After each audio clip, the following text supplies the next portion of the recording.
Hello দর্শক বন্ধুরা, আসসালামু আলাইকুম। সবাই কেমন আছেন? আশা করি যে যেখানে আছেন অনেক ভালো আছেন। দর্শক বন্ধুরা, আপনারা অনেকে জানেন গত ২৬ তারিখে গ্লোবাল মার্কেটে Redmi Note 11 সিরিজ লঞ্চ হয়েছে।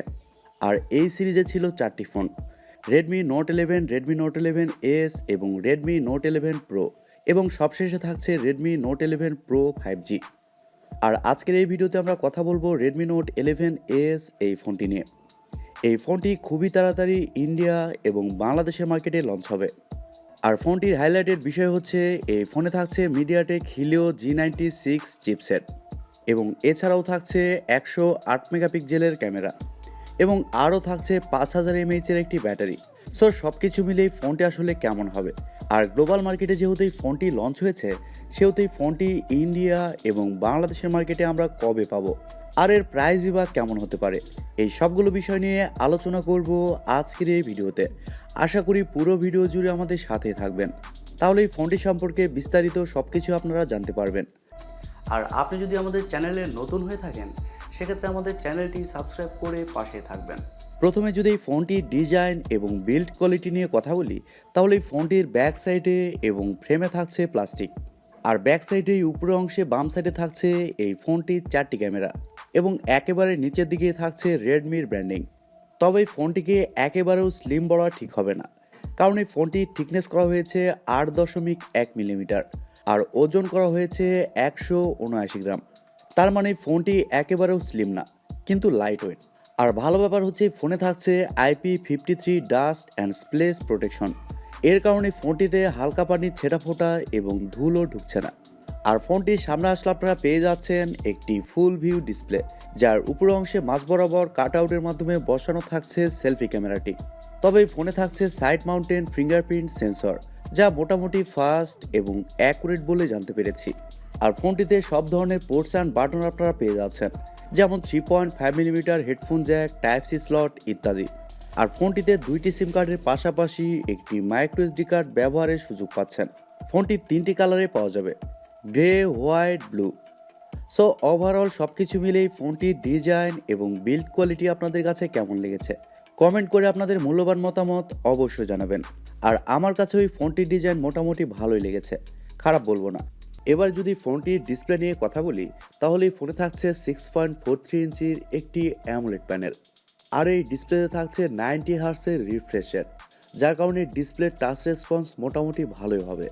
তবে 120 হার্টজ থাকলে একটু বেশি ভালো হতো। আর ডিসপ্লের সবচেয়ে ভালো ব্যাপার হচ্ছে ডিসপ্লেতে থাকছে 1000 নিটস পিক ব্রাইটনেস, আর এর কারণেই ফোনটি ডাইরেক্ট সানলাইটেও ব্যবহার করলে ব্রাইটনেসের খুব একটা ঘাটতি ফিল করবেন না। এক কথায় ডিসপ্লে অনেক ব্রাইট হবে। এই ডিসপ্লেটি নিঃসন্দেহে একটি ফুল এইচডি প্লাসের ডিসপ্লে, যার রেজুলেশন হচ্ছে 1080x2400 পিক্সেল, এবং আরও থাকছে 409 ppi ডেন্সিটি।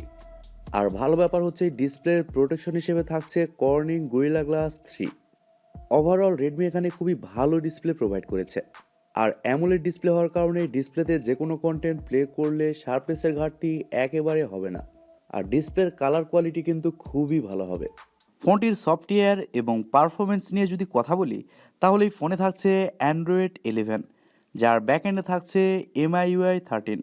আর আমি প্রথমে বলেছি এই ফোনটিতে চিপসেট হিসেবে থাকছে Mediatek Helio G96, যা 12 ন্যানোমিটার আর্কিটেকচারে তৈরি করা একটি Octa-core প্রসেসর, এবং জিপিইউ হিসেবে থাকছে Mali G57।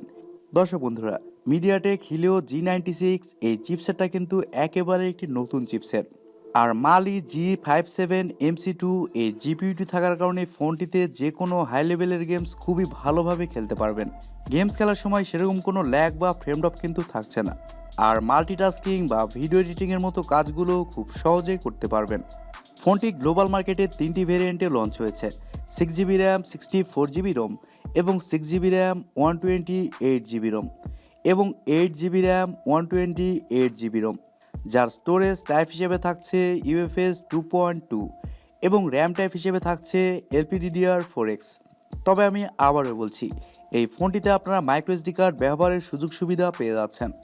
ফোনটির ক্যামেরা নিয়ে যদি কথা বলি, তাহলে এই ফোনটির ব্যাক সাইডে থাকছে 4টি ক্যামেরা, যার মেন সেন্সর হিসেবে থাকছে 108 মেগাপিক্সেলের একটি ওয়াইড সেন্সর, যা 1.9 অ্যাপারচার, এবং সেকেন্ডে থাকছে 8 মেগাপিক্সেলের একটি আলট্রা ওয়াইড সেন্সর যা 2.2 অ্যাপারচার, এবং থার্ডে থাকছে 2 মেগাপিক্সেলের একটি ম্যাক্রো, এবং সবশেষে থাকছে 2 মেগাপিক্সেলের একটি ডেপথ সেন্সর। আর ব্যাক ক্যামেরার ফিচার হিসেবে থাকছে এলইডি ফ্ল্যাশ, এইচডিআর, প্যানোরামা। তবে এই ফোনটির ব্যাক ক্যামেরা দিয়ে আপনারা শুধুমাত্র 1080p-তে 30 fps শ্যুট করতে পারছেন, এখানে কিন্তু 4K অপশান থাকছে না। আর ফোনটির সামনে আসলে আপনারা পেয়ে যাচ্ছেন 16 মেগাপিক্সেলের একটি ওয়াইড সেন্সর যা 2.4 অ্যাপারচার। আর সেলফি ক্যামেরা দিয়েও আপনারা শুধুমাত্র 1080p-তে 30 fps শ্যুট করতে পারছেন, সেলফিতেও 4K অপশানটা থাকছে না। ফটো কোয়ালিটির কথা বলতে গেলেই ফোনটির ফটো কোয়ালিটি ভালো হওয়ারই কথা। এবার আসলে আমাদের দেখার পালা যে ইন্ডিয়া এবং বাংলাদেশের ওয়েদারে এই ফোনটির ফটো কোয়ালিটি আসলে কতটা বেটার হয়। ফোনটিতে ওয়াইফাই, ব্লুটুথ, জিপিএস, এনএফসির মতো আরও অনেক ফিচার পেয়ে যাচ্ছেন, এবং ইউএসবিতে থাকছে ইউএসবি টাইপ সি 2.0। এবার যদি ফোনটির ব্যাটারি এবং চার্জার নিয়ে কথা বলি, তাহলে এই ফোনে থাকছে 5000 mAh-এর একটি ব্যাটারি, আর ফোনটিকে চার্জ করার জন্য থাকছে 33 ওয়াটের একটি চার্জার। আর Xiaomi বলছে চার্জারের মাধ্যমে ফোনটিকে 100% চার্জ করতে সময় লাগবে মাত্র 58 মিনিট বা 1 ঘন্টা। 1 ঘন্টার মধ্যেই ফোনটি ফুল চার্জ হয়ে যাবে। আর ফোনটিতে যেহেতু 5000 mAh-এর একটি ব্যাটারি ব্যবহার করা হয়েছে, সে কারণে ফোনটিতে একদিনের ব্যাটারি ব্যাকআপ ইজিলি পেয়ে যাবেন। আর আপনি যদি নর্মাল ইউজার হন, সেক্ষেত্রে এই ফোনটি আপনি 1.5 দিনের উপরে চালাতে পারবেন। এবারে কথা বলা যাক এই ফোনটির প্রাইস এবং লঞ্চিং ডেট নিয়ে। দর্শক বন্ধুরা, আমি প্রথমেই বলেছি ফোনটি 26শে জানুয়ারি গ্লোবাল মার্কেটে অফিসিয়ালি লঞ্চ হয়েছে। আর গ্লোবাল মার্কেটে ফোনটির বেস ভেরিয়েন্টের প্রাইস রাখা হয়েছে $249। আর শোনা যাচ্ছে এই ফোনটি ফেব্রুয়ারি মাসের 9 তারিখে ইন্ডিয়ান মার্কেটে লঞ্চ হবে। ইন্ডিয়ান মার্কেটে ফোনটির প্রাইস হতে পারে 15 থেকে 16,000 রুপি। আর বাংলাদেশের মার্কেটে ফোনটির প্রাইস হতে পারে 19 থেকে 20,000 টাকা। আর ফেব্রুয়ারি মাসের শেষের দিকে এই ফোনটি বাংলাদেশের বাজারে অফিসিয়ালি লঞ্চ হতে পারে। দর্শক বন্ধুরা, অনেকাংশে এই ফোনটি রেডমি নোট 11 প্রো ওই ফোনটির সাথে মিলে যায়। সো আপনারা যদি এরকম প্রাইস পয়েন্টে একটি ফোন নিতে চান, সেক্ষেত্রে কিন্তু আপনারা রেডমি নোট 11 প্রো ওই ফোনটি নিতে পারেন। আর তাছাড়া আপনাদের যদি 5G প্রয়োজন হয়ে থাকে, সেক্ষেত্রে আপনারা রেডমি নোট 11 প্রো 5G ওই ফোনটিও নিতে পারেন। আমার মনে হয় এরকম প্রাইস পয়েন্টে রেডমি নোট 11s এই ফোনটি না নেওয়াটাই বেটার হবে। এখন পুরোটাই আপনাদের উপরেই নির্ভর করবে আপনারা আসলে কোন ফোনটি নেবেন, রেডমি নোট 11s না রেডমি নোট 11 প্রো না Redmi note 11 pro 5G। So দর্শক বন্ধুরা, এই ছিল আজকের ভিডিওটি আপনাদের কাছে কেমন লেগেছে কমেন্ট করে অবশ্যই জানাবেন। আর ভিডিওটি যদি সত্যিই ভালো লেগে থাকে, তাহলে টিভি টেক টিউব চ্যানেলটি সাবস্ক্রাইব করবেন, ভিডিওতে একটি লাইক দিবেন, আর সব সময় আমাদের পরিবারের একজন হয়ে থাকবেন, কারণ আপনাদের সাপোর্ট এবং ভালোবাসার সব সময় প্রয়োজন। সো আজকের মতো এ পর্যন্তই। সবাই অনেক অনেক ভালো থাকবেন এবং নিরাপদে থাকবেন।